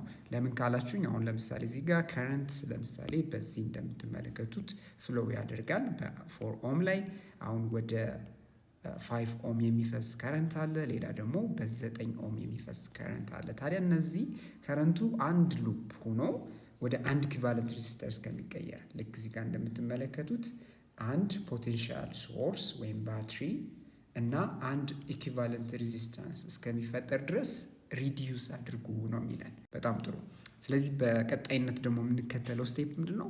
ፋይንድ the total current delivered to the reduced circuit using Ohm's law። እንግዲህ ሪዲዩስድ የሆነው ሰርኪዩት አለ አይደለም? ሪዲዩስድ የሆነው ሰርኪዩት ማለት እንደምትመለከቱት ይሄ ማለት ነው። ታዲያ ይሄ ሰርኪዩት ውስጥ እዚህ ውስጥ እንግዲህ የምናገኘው ከረንት ይኖራል። ይሄንን ከረንት በኦምስ ሎ መሰረት መጨረሻ ላይ ያገኙት ነው የሚለን። ታዲያ በኦምስ ሎ መሰረት ምንድን ብለናል? አር ኢኩቫለንት ማለት ፖቴንሻል ሶርስ ወይም የባትሪው ፖቴንሻል ዲቫይድድ ባይ ከረንት ነው። ስለዚህ በዚህ መሰረት ከረንታችንን አር ኢኩቫለንት ሲባዛ በፖቴንሻል ሶርስ ብለን እናገኛለን። ምክንያቱም አላማው ምንድን ነው? ከረንት መፈለግ ነው። ስለዚህ ከረንት ለማግኘት መጀመሪያ ሪዲዩስ እናደርጋለን ሬዚስተሮችን። ከዛ በኋላ ከፖቴንሻል ሶርስ ጋር ስናባዛው በሰርኪዩት ውስጥ ያለው ቶታል ከረንት ወይም በባትሪ ውስጥ የሚያልፈውን ምን ይሰጠናል ማለት ነው? ከረንት ይሰጠናል። ከዛ ተነስተን ነው ማለት ነው ሌሎችን የምንሰራ። ታዲያ በቀጣይነት ምንድን ነው የምናደርገው? expand the reduced circuit in the reverse order of the above steps to find the currents and voltage for the resistors in each step። ስለዚህ ቀደም ብሎ ባየናቸው ስቴፖች መካከል እንደመጣ ነው ብለን ነበረ። ከሬዚስተሮች ስናገኝ አንድ ሬዚስታንስ ወይም ኢኩቫለንት ሬዚስታንስ ስናገኝ ከምንድን የተነሳ ነው? ብዙ ኮኔክሽን ኮድ አለበት ነበረ የተነሳ ነው። ስለዚህ አሁን ምንድን ነው የምናደርገው? ቶታል ከረንቱን አግኝተናል። ቶታል ከረንቱን ካገኘን ከቮልቴጅ እና ከአር ኢኩቫለንት አሁን በሪቨርስ በተቃራኒ ፕሮሰስ ደግሞ እንሄዳለን። ስንሄድ ምንድን ነው የምናደርገው? ሰርኪዩቱን እንደገና እንፈተዋለን። ስለዚህ ስንፈተው መጀመሪያ 4 ኦም ነበር ለምሳሌ ቀደም ብለን ያየነው። ከዛ እያንዳንዱን እየፈታን ስቴፕ ባይ ስቴፕ ደረጃ በደረጃ ማለት ነው እንደምትመለከቱት በእነሱ ውስጥ የሚያልፈውን ምን እንፈልጋለን ማለት ነው? ከረንት እንፈልጋለን። I1 I2 እያልን ወይም I3 እያልን ከረንቶችን እንፈልጋለን። ከረንቱን ካገኘን በኋላ በእያንዳንዱ ሬዚስተር ውስጥ ካገኘን በኋላ ቮልቴጁን ማግኘት ደግሞ እሱም እንዲሁ በጣም እጅግ ቀላል። ስለዚህ በመጀመሪያ የምናየው ምንድን ነው? ኤግዛምፕል አለ። እስኪ ይህን ኤግዛምፕል ቀደም ያለውን ስቴፕ አፕላይ እናድርገው። አሁን ምን ልናል መሰላችሁ? በዚህ ኤግዛምፕል ላይ ኤግዛምፕል 4.1 ላይ find the equivalent resistance and the current across the 4 ohm resistor shown in the figure 4.2. ስለዚህ ፊገር መጽሐፋችን ላይ ፊገር 4.2 ላይ የምትመለከቱት ኮኔክሽን አለ። የአይነት ሰርኪዩት አለና አሁን ኢኩቫለንት ሬዚስታንሱን የዚህን የሰርኪዩቱን ኢኩቫለንት ሬዚስታንስ እና በ4 ኦም በተሰኘው ሬዚስተር በዚህ ውስጥ የሚያልፈውን ከረንት ፈልጉ ነው የሚለን። ስለዚህ ይህን የምናደርገው በስቴፑ መሰረት ነው። ስለዚህ የመጀመሪያው ስቴፕ ምንድን ነው የምናደርገው መሰላችሁ? አንዱን እንግዲህ ከፖቴንሻል ሶርሱ ራቅ ያለውን ወስደን የእሱን ኢኩቫለንት እንወስዳለን። አሁን የምትመለከቱት እዚህ ጋር በሰማያዊ ከለር ያከበብኩት ይህንን ወደ አንድ ሬዚስተር እንፈልገዋለን፣ እንቀይረዋለን። የዚህን ሬዚስታንስ ቫሊዩ ምን እንለዋለን መሰላችሁ? አር ፕራይም እንበለው ጀስት ለመለየት ያህል ማለት ነው። ስለዚህ እነዚህ አር ፕራይም ማለት እንግዲህ በምትመለከቱት እዚህ ጋር ሁለት ነጥቦች መካከል በምትመለከቱት በሁለት ነጥቦች መካከል የተገናኙ ሬዚስተሮች ናቸው። ስለዚህ እነዚህ ወደ አንድ ሬዚስተር መቀየር አለባቸው። ስለዚህ የሬዚስታንስ ቫሊያችሁ አር ፕራይም ብለን ወሰድን። ስለዚህ አር ፕራይም እና 5 ኦም እና 9 ኦም ምንድን ነው የሚያገናኛቸው? 1/r ፕራይም ማለት ፓራሌሊ ኮኔክትድ ስለሆኑ የሬዚስተሮች ሪስፕሮካል ድምር ነው። ይህም ማለት ደግሞ 1/5 ኦም ፕላስ 1/9 ኦም ቀደም ብለን እንደተወያየ ማለት ነው። የሬዚስተሮች ፓራሌሊ ሲገናኙ 1/, ኢኩቫለንት ሬዚስታንሳቸው ምን ማለት ነው? የ1/, ሬዚስታንስ ቫሊዩ ኦፍ ኢች ሬዚስተር ብለን ነበር። የእያንዳንዱ ሬዚስተር ቫሊዩ ሪስፕሮካል ድምር ነው ብለናል። ይሄ በጣም እጅግ ቀላል ነው ስለሆነ ስለዚህ 1/r ፕራይም ማለት ስለዚህ ይሄንን ኮመን ቫሊዩ እንወስዳለን 5 and 9 ወይም ቀጥታ አባዝታችሁ ምን ማለት ትችላላችሁ? መደመር ትችላላችሁ። ስለዚህ ምን ማለት ነው? 5 ኦም ታይምስ 9 ኦም ምን ይሆናል ማለት ነው? ከላይ ደግሞ 9 ኦም ፕላስ 5 ኦም ይሆናል ማለት ነው። ስለዚህ ይሄንን መደመር እጅግ በጣም ቀላል የሆነው ለእናንተ። ስለዚህ 1/r ፕራይም ማለት ምን ማለት ነው? 9 ኦም ፕላስ 5 ኦም እንደምታውቁት 14 ኦም ነው። ስለዚህ 14 ኦም divided by 5 ኦም by 9 ኦም which is 45 ኦም ስኩዌር። ኦም ስኩዌርድ የሚለውን ኦም አንዷ ኦም ታች የምትመለከቷት ስኩዌሯን ታጠፋታለች ማለት ነው። ስለዚህ ሪስፕሮካሉ ነው ማለት ነው አር ፕራይም የሚሆነው። ስለዚህ አር ፕራይም ማለት 45 ዲቫይድድ ባይ 14 ነው ማለት ነው። ስለሆነም እዚች ጋር 45 ኦም የምትለዋ አለች ሪስፕሮካሉን ወይም ግልባጩን ስለወሰድን ማለት ነው እዚህ ጋር የምትመለከቱትን። ስለዚህ አር ፕራይም ማለት አፕሮክሲሜትሊ 3.2 ኦም ይሆናል ማለት ነው። እንግዲህ አር ፕራይም ያልነው የሁለቱ ሬዚስተሮች ወደ አንድ ሲቀየሩ የምናገኘው ነው ማለት ነው። ስለዚህ የምትመለከቱትን ሬዚስተር ወደ ምን ቀየር ነው ማለት ነው። እዚህ ጋር እንደምትመለከቱት 4 ኦም አለ መጀመሪያ 4 ኦምን እዚህ ጋር አስቀመጥን። አሁን ሁለቱ ወደ አንድ ስለተቀየሩ ሁለቱ ሬዚስተሮች በአር ፕራይም ተተክተዋል። ስለዚህ አር ፕራይም ደግሞ እንደምታዩት እዚህ ጋር አር ፕራይም እለዋለሁ። እሱ ደግሞ ስንት ነው? 3.2 ኦም ነው። ታዲያ እነዚህ ሬዚስተሮች በምን የተገናኙ ናቸው? በሲሪስ የተገናኙ ናቸው ማለት ነው። አሁን እኛ የፈለግን ያለነው ነገር ምንድነው? ኢኩቫለንት ሬዚስታንስ ነው። ስለዚህ የነዚህ ኢኩቫለንት ሬዚስታንስ አሁን እንዴት ነው የምናገኘው? አሁን እንግዲህ ኢኩቫለንት ሬዚስታንሱን ለማግኘት የምንጠቀሙ መንገድ አሁን ሁለቱ ሬዚስተሮች 4 ኦም እና አር ፕራይም በሲሪስ ነው አይደለ? ስለዚህ ሪዲዩስድ አድርገነዋል ወይም ኮኔክሽኑን አቅለነዋል። አሁን የመጨረሻው ስቴፕ የሚሆነው ምንድነው? የነዚህን ምንድነው የምንፈልግ? ኢኩቫለንት ሬዚስታንስ እንፈልጋለን። ስለዚህ የዚህ ኢኩቫለንት ሬዚስታንስ ማለት የ4 ኦም እና የአር ፕራይም ማለት በጣም እጅግ ቀላል ነው። ምንድነው የምናደርገው? አር ኢኩቫለንት ማለት በሲሪስ ኮኔክቲቪቲ ወይም በሲሪስ ኮኔክሽን ጊዜ የሬዚስተሮች ድምር ነው ቀጥታ። ስለዚህ 4 ኦም ሲደመር 3.2 ኦም ነው ማለት ነው። ታዲያ ምን ይሰጣችኋል? ይሄ 7.2 ኦም ይሆናል ማለት ነው። ስለዚህ ጠቅላላ የኢኩቫለንት ሰርኪዩቱ ማለትም ሰርኪዩቱ ሪዲዩስ ስናደርገው ወዴት ተቀየረ ማለት ነው? አሁን አንድ ኢኩቫለንት ሰርኪዩት ተቀየረ። ይሄ ምን እንለዋለን? አር ኢኩቫለንት እንለዋለን። ታዲያ ይሄ ከምን ጋር የተገናኘ ነው? ከባትሪው ጋር የተገናኘ ነው። ባትሪው ስንት ቮልቴጅ ሶርስ አለው? 6 ቮልት አለው ማለት ነው። ስለሆነ አሁን እንግዲህ የመጨረሻው እንግዲህ ሰርኪዩት ይህን ይመስላል ማለት ነው። ኢኩቫለንት ሰርኪዩቱ ስንት ቫልዩ አለው ማለት ነው? 7.2 ኦም ያለው ሰርኪዩት ሆኖ ሪዲዩስድ ያደረግ ነው። ስለዚህ የጠቅላላ የሰርኪዩት ኢኩቫለንት ሰርኪዩት ቫልዩ ይሄ ነው። አሁን ነጥቡ በቀጣይ የምናገኘው ምንድን መሰላችሁ? በ4 ኦም በኩል የሚያልፈው ከረንት ምን ያህል ነው እያለን ነው። በሌላ አገላለጽ በ4 ኦም በኩል የሚያልፈው ከረንት ማለት እዚህ ጋር እንደምታዩት በሰርኪዩት ውስጥ የሚያልፈው ቶታል ከረንት ነው። አሁን እንደምታዩት በ4 ኦም እና በአር ፕራይም የሚያልፈው ከረንት ሲሪየስ ኮኔክቲቪቲ ላይ ስለሆነ ወይም በሲሪየስ ስለተገናኙ የቶታል እዚህ ውስጥ የምናገኘው ከረንት ቫልዩ ምንድነው ማለት ነው? ከ4 ኦም ጋር ከሚያልፈው ከረንት ቫልዩ ጋር ተመሳሳይ ነው። ስለዚህ ምን እየፈለግን ነው ባጭሩ? በቶታል ሬዚስታንሱ ላይ ወይም በአር ኢኩቫለንቱ በኢኩቫለንት ሬዚስታንስ ውስጥ የሚያልፈው ከረንት ማለት ከምን ጋር እኩል ነው የሚሆነው? ከ4 ኦም ሬዚስተር ጋር እኩል ነው የሚሆነው ማለት ነው። ስለዚህ እሱን ምንድነው የምናደርግ ማለት ነው? በኦም ስሎው ተጠቅመን ከረንቱ እናገኛለን። ስለዚህ አሁን በኢኩቫለንት ሰርኪዩት ውስጥ የሚያልፈው ከረንት እስኪ እንፈልግ። ታዲያ ስንፈልገው ምንድነው የምንፈልግ? ከረንት አይ የተሰኘውን ከረንት ነው። ከረንቱ ምን ያህል ነው ብለን ስንጠይቅ የተሰጡን ኳንቲቲዎች ኦልሬዲ ተሰጥቶናል። ሁሉም ነገር ፖቴንሻል ሶርሱ ተሰጥቶናል፣ 6 ቮልት የባትሪው። ስለዚህ ይህንን መስራት እጅግ በጣም ቀላል ነው፣ ኦም ስለሆነ አፕላይ የምናደርግ። ስለዚህ በኦም ስሎ መሰረት ከረንት ማለት ምንድን ነው? ፖቴንሻል ሶርስ ዲቫይድድ ባይ አር ኢኩቫለንት ነው። ስለዚህ ፖቴንሻል ሶርሱ ምንድን ነው? 6 ቮልት ነው። ኢኩቫለንት ሰርኪዩት ሬዚስታንሱ ደግሞ 7.2 ምንድን ነው? ኦም ነው።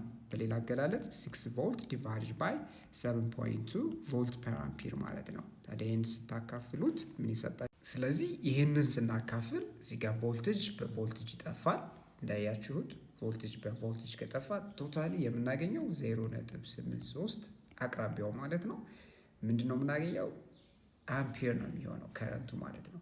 ልብ በሉ አሁን ይሄ በኢኩቫለንት ሬዚስተሩ የሚያልፈው ምንድን ነው? ከረንት ነው። ይህንን እንግዲህ አንድ ስቴፕ ወደኋላ ብንመልሰው ይህንን ሰርኪዩት የምትመለከቱትን ማለት ነው ምን እናገኛለን መሰላችሁ? መጀመሪያ የነበረው 4 ኦም ነበረ ካስታወሳችሁ፣ ወደኋላ መለስ ብላችሁ ማየት ትችላላችሁ። ከዛ ደግሞ ያገናኘ ነው ከአር ፕራይም የተሰኘው የሁለቱ ሬዚስተሮች አንድ ተጨምቀው የሰጡን አንድ ሬዚስተር ቫሊዩ እሱን ነበረ። ታዲያ አሁን በዚህ ውስጥ የሚያልፈው ከረንት ማለት በአር ኢኩቫለንት የሚያልፈው ከረንት ማለት እንደምታዩት በ4 ኦም እና በአር ፕራይም ጋር ከሚያልፈው ከረንት ጋር እኩል ነው።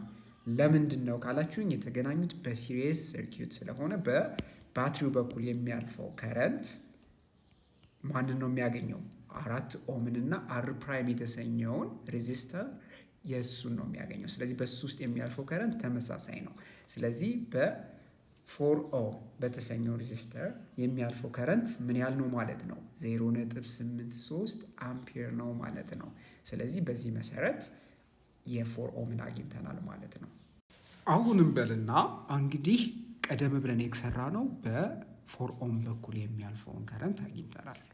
ለምሳሌ በ5 ኦም እና በ9 ኦም ውስጥ ያለው ከረንት ምን ይመስላል የሚለውን ነገር መፈለግ ብንፈልግስ ለምሳሌ ለመሰላችሁ አሁን መጽሐፋችሁ ላይ የተሰጠው ነገር በ4 ኦም ብቻ ነው። ግን ይህንን እኛ ደግሞ እስኪ እንጨምርና ከምሳሌው ጋር እንስራ እስኪ አብረን። ይህንን ለመስራት ምን መሰላችሁ የምታደርጉት? መጀመሪያ አር ፕራይምን አግኝተናል አይደለ? እንደምታስታውሱት አር ፕራይም ቫሊዩ 3.2 ኦም ነበረ። ታዲያ ያው የፖቴንሻል ሶርሱ 6 ቮልት ነው። ታዲያ አሁን ምንድነው የምናደርገው መሰላችሁ? አር ፕራይም ማለት የሁለቱ ሬዚስተሮች ድምር ወይም ወደ አንድ ሬዚስተር ሲቀየሩ የምናገኘው ሬዚስተር ነው። ስለዚህ በአር ፕራይም ላይ ያለውን ፖቴንሻል ድሮፕ እንፈልጋለን። ፖቴንሻል ድሮፕ ማለት በዚህ ውስጥ ከረንት ሲያልፍ በዚህ ውስጥ ምንድን ይኖራል ማለት ነው? ፖቴንሻል ሼር ያደርጋል ማለት ነው። ወይም የሼር የሚያደርገው ቮልቴጅ አለ ማለት ነው። ታዲያ በሱን ለማግኘት ቪ ፕራይም እንበለው። ቪ ፕራይም ማለት ምን ማለት ነው? ለ5 ኦም እና ለ9 ኦም ተመሳሳይ የጋራ የሆነ ፖቴንሻል ማለት ነው። እንደምታውቁት በፓራራል የተገናኙ ሬዚስተሮች ሼር የሚያደርጉት የጋራቸው ምንድን ነው? ፖቴንሻል ነው። ስለዚህ ያን ፖቴንሻል በምንድን ነው የምናገኘው? በአር ፕራይም በኩል ነው የምናገኘው። ስለዚህ በኦም ስሎ መሰረት በአር ፕራይም ላይ ያለው ቮልቴጅ ድሮፕ ምንድን ነው ማለት ነው? ቪ ፕራይም ማለት ከረንት ስሩ ደ ሰርኪዩት፣ በሰርኪዩት ውስጥ ያለው ከረንት አይ ታይምስ አር ፕራይም ነው። ልብ በሉ አሁን ቪ ፕራይም እንግዲህ ማግኘት እጅግ በጣም ቀላል ነው። ለምን መሰላችሁ? ከረንት ኦልሬዲ ቀደም ብለን አግኝተናል። ስንት አግኝተን ነበረ? 0.83 አምፒር አግኝተን ነበረ። እሱም በምናባዛለን በአር ፕራይም። አር ፕራይም ደግሞ 3.2 ኦም ነው። ታዲያ ኦም የሚለውን ነገር በምን እንቀይረዋለን? በቮልት ፐር አምፒር እንቀይረዋለን አይደለ? እንደምታውቁት በቮልት ፐር አምፒር ስቀይሩት አምፒር በአምፒር ይጠፋል። እናም ይህንን አፕሮክሲሜት ብናደርግ የምናገኘው አፕሮክሲሜትሊ 2.7 ምንድነው የሚሆነው? ቮልት ነው የሚሆነው ማለት ነው።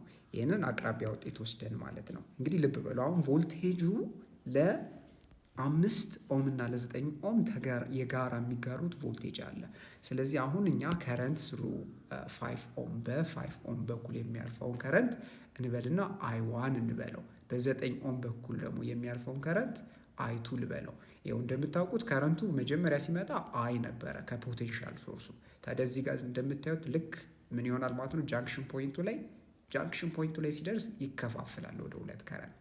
ወደ I1 እና ወደ I2 ማለት ነው። እኛ የምንፈልገው I1 እና I2 ነው። ስለዚህ I1 ማለት በኦምስ ሎው መሰረት አሁን ምንድን ነው ማለት ነው የሬዚስታንሱ የቮልቴጅ ቫሊዩ ማለትም ቪ ፕራይም ብለን የወሰድነው ሲካፈል ምንድነው ማለት ነው ሬዚስታንሱ በዚህ ጊዜ ምንድነው 5 ኦም ማለት ነው እንበልና 5 ኦምን R1 እንበለው ለመወከል ያህል። ስለዚህ በR1 እናካፍለዋለን ማለት ነው። ስለዚህ ቪ ፕራይም ስንት ነው ማለት ነው ያገኘ ነው? ቪ ፕራይም 2.7 ቮልት ነው። ስለዚህ R1 ደግሞ 5.0 ኦም ነው ወይም 5 ኦም ነው። በሌላ አገላለጽ ምን ማለታችን ነው? 2.7 ቮልት ሲካፈል 5 ቮልት ፐር አምፒር። አሁን ቮልቴጅ በቮልቴጅ ይጠፋል አይደል? ስለዚህ የምናገኘው ውጤት ምን ያህል ነው? 0.54 ምንድነው አምፒር ነው ማለት ነው። ይህ እንግዲህ ይህ ከረንት ማለት በ5 ኦም በኩል የሚያልፈው ከረንት ነው። በጣም ጥሩ። ስለዚህ አሁን ደግሞ በቀጣይ የምንሰራው ምንድነው በ9 ኦም በኩል የሚያልፈውን ከረንት አይቱን ስንሰራ እንግዲህ 9 ኦምን ምን እንበለው መሰላችሁ? R2 እንበለው ለመለየት ያህል ማለት ነው። የተለያየ ቫሪያብል የተለያየ ስያሜ ልትሰጡት ትችላላችሁ። በዚህ አጋጣሚ ግራ ልትጋቡ አይገባም በስያሜው ማለት ነው። በዋናነት ፎከስ የምታደርጉት ፎርሙላው የኦምስ ሎውን ጠብቋል ወይ የሚለውን ነው። ስለዚህ ቪቱም ማለት እንግዲህ ምንድነው የምናደርግ ማለት ነው ቪ ፕራይም የጋራቸው ቮልቴጅ አይደለ? ወይም እዚህ ጋር አር ፕራይም ላይ ያለው ቮልቴጅ የጋራ ስለሆነ ሲካፈል በR2 እናደርጋለን። ስለዚህ ቪ ፕራይም ስንት ነው? 2.7 ቮልት። R2 ደግሞ ምን ያህል ነው? 9 ኦም። በሌላ አገላለጽ 2.7 ቮልት ሲካፈል 9 ቮልት ፐር አምፒር ማለት ነው። ስለዚህ ቮልቴጅ በቮልቴጅ ይጠፋል። እንግዲህ 1 አምፒር ሬሲፕሮካሉ ውጤቱ ምን ይሆናል? ስለዚህ ውጤቱ 0.3 አምፒር ይሆናል ማለት ነው። በጣም ጥሩ። ስለዚህ አሁን ምንድን ነው ያደረግነው ማለት ነው? ፕሮሰሱ አይታችሁ ከሆነ ከፊት ወደ ኋላ ነበር። አሁን ደግሞ ከኋላ ወደ ፊት ማለት ነው። ስለዚህ ወደ አንድ ሬዚስተር ቀየር ነው። ከዛ ደግሞ ወደ ኋላ ሄድንና በተን ነው ማለት ነው። ስለዚህ ምንድነው የምናደርገው? ኢኩቫለንት ሬዚስተሩን ለመፈለግ ሁሉንም ወደ አንድ እንቀይረዋለን። ከረንት ለመፈለግ ደግሞ ምንድነው የምናደርገው? ወደ አንድ የቀየርነውን ኮኔክሽን እየበተን መጨረሻው የመጀመሪያው ሰርኪዩት እስክናገኝ ድረስ እንሄዳለን ማለት ነው። በእንደዚህ አይነት ፕሮሰስ ቮልቴጅ እና ከረንት ስሩ ሬዚስተር ማግኘት ትችላላችሁ። እጅግ በጣም ጥሩ። አሁን ምን እናደርጋለን መሰላችሁ? እስካሁን ያየናቸውን በሲሪስ እና በፓራለል ሰርኪዩት ውስጥ የነበሩ ፎርሙላዎች ለኢኩቫለንት ሬዚስታንስ፣ ለቮልቴጅ፣ ለከረንት ቴብሉ ላይ መጽሐፋችሁ ላይ 4.2 ላይ ቴብል 4.2 ላይ የተመለከተውን ነገር ሰመራይዝ እናደርገዋለን። ታዲያ ምን አይተን ነበረ? ሰመሪ ኦፍ ሲሪስ ኤንድ ፓራለል ሰርኪዩትስ። መጀመሪያ ሬዚስተር ኢን ሲሪስ፣ በሲሪስ ጊዜ ከረንት ምንድን ነው ብለናል?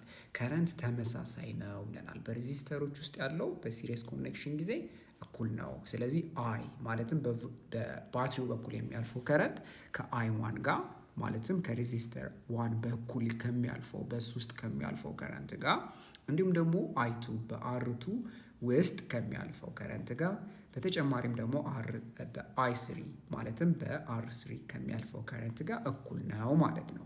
ስለዚህ ሴም ፎር ኢች ሬዚስተር፣ ለእያንዳንዱ ሬዚስተር እኩል የሆነ ከረንት ነው ያለው። ይሄ ፈጽማችሁ ልትረሱት አይገባው። በተጨማሪም ደግሞ ሌላ ምንድን ያለው ፖቴንሻል ዲፍረንስ ነው። ፖቴንሻል ዲፍረንስ እያንዳንዱ ሬዚስተር ላይ ያለው የፖቴንሻል ዲፍረንስ ድምር ቶታል ድምር ከባትሪው ከሚሰጠው ፖቴንሻል ሶርስ ጋር እኩል ነው። ስለዚህ ቪ ማለትም ባትሪው የሚሰጠው ፖቴንሻል ሶርስ እኩል ነው ከV1 ሲደመር ከV2 ሲደመር ከV3 ማለትም ሁሉችም ሬዚስተሮች ላይ ከሚጠፋው ቮልቴጅ ጋር ድምር ጋር እኩል ነው ማለት ነው። ስለዚህ it is equivalent to sum of potential differences። ስለዚህ የፖቴንሻል ዲፈረንሶች ድምር ነው ማለት ነው ፖቴንሻል ዲፈረንስ በሲሪስ ኮኔክቲቪቲ ጊዜ። ሌላ ምንድነው? ኢኩቫለንት ሬዚስታንስ ነው። ኢኩቫለንት ሬዚስታንስ የምንለው የሁሎችም ሬዚስተሮች ተጨምቀው ወደ አንድ የምናገኘው ሬዚስታንስ ቫልዩ ማለት ነው አር ኢኩቫለንት።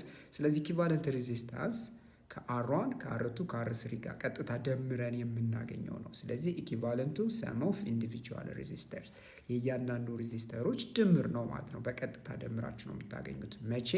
በሲሪስ ኮኔክሽን ጊዜ ማለት ነው።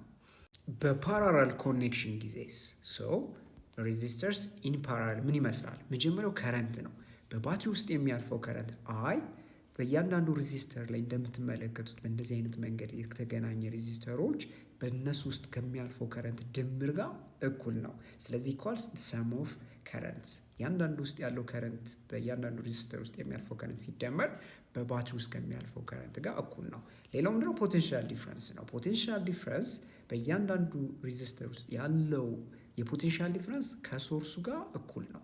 ማለትም እነዚህ የተገናኙበት አንድ ጃንክሽን እንለዋለን። ማለትም R1 R2 R3 የተገናኙበት ምንድነው?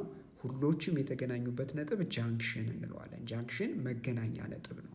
ታዲያ ይሄ መገናኛ ነጥባቸው አንድ ስለሆነ ስለዚህ የሚጋሩት የፖቴንሽ ባትሪ ምንድነው ማለት ነው? አንድ አይነት ነው ማለት ነው። ስለዚህ ባትሪው የሚሰጣቸው ፖቴንሻል ዲፍረንስ ተመሳሳይ ነው። ስለዚህ የአር1 ውስጥ የሚኖረው የፖቴንሻል ድሮፕ ምንድነው? V1 ከV ጋር እኩል ነው። R2 ውስጥ ያለው ፖቴንሻል ዲፈረንስ V2 ከባትሪው ፖቴንሻል ጋር እኩል ነው። ሌላው ደግሞ V3 ነው። V3 ላይ ያለው ፖቴንሻል ዲፈረንስ ከባትሪ ጋር እኩል ነው። ይሄም መቼ ነው እንደዚህ የሚሆነው? ከባትሪው ጋር ፓራራሊ ኮኔክትድ ከሆኑ ወይም ደግሞ በሌላ አገላለጽ ደግሞ ምን እያለ ነው? እነዚህ ሼር የሚያደርጉት እነዚህ ሬዚስተሮች ሼር የሚያደርጉት የሚጋሩት የፖቴንሻል ቫሊዩ ተመሳሳይ እንደሆነ ልትረሱት አይገባም። በመጨረሻ ኢኩቫለንት ሬዚስታንስ ነው። የኢኩቫለንት ሬዚስታንስ ቫሊዩ 1/R ኢኩቫለንት ወይም ቶታል ሬዚስታንስ በፓራላል ኮኔክቲቪቲ ጊዜ እነዚህ ሬዚስተሮች ሬዚስታንስ ኢኩቫለንት ቫሊዩ 1/R ኢኩቫለንት ማለት ኢኳልስ ሪስፕሮካል ሰም ኦፍ ሬዚስታንስስ ነው። የሬዚስተሮች ሬዚስታንስ ቫልዩ ሪስፕሮካሉን ወስዳችሁ 1/R1 ሲደመር 1/R2 ፕላስ 1/R3 ብላችሁ የምታገኙት 1/R ኢኩቫለንት ነው። ታዲያ ይሄንን ድምር ስታገኙት ከዚህ ድምር ሶልቭ አድርጋችሁ የምታገኙት ቫልዩ የአር ኢኩቫለንት ቫልዩ ምንድነው ማለት ነው? የነዚህ የቶታል ሬዚስተሮች አንድ ተጨምቀው የሚፈጥሩት ምንድነው ማለት ነው? ሬዚስታንስ ነው ማለት ነው። ስለሆነም እዚህ ላይ ልትረሱት የማይገባው ነገር ፓራላል ኮኔክቲቪቲ ጊዜ ማለት ነው መጀመሪያ ማየት ያለባችሁ በፓራላል ኮኔክቲቪቲ ተገናኝተዋል አልተገናኙም። ይህ ማለት ምንድነው? የጋራ ነጥብ አላቸው የላቸው የሚለውን ነገር ማየት አለባችሁ። አሁን የጋራ ነጥባቸው እነዚህ ሬዚስተሮች ምንድነው? ሁሉም ሬዚስተሮቹ ሂደው የሚገናኙበት ነጥብ አለ። ያ ነጥብ ምንድነው? ጃንክሽን ፖይንት የምንለው ማለት ነው። ስለሆነም የጋራ ጃንክሽን ፖይንት ያላቸው ሬዚስተሮች እነዚህ ሬዚስተሮች ያላቸው ቶታል ሬዚስታንስ ቫልዩ ተደምሮ የምናገኘው ሬዚስታንስ የምንጠቀመው ፎርሙላ ይሄንን ይመስላል ማለት ነው።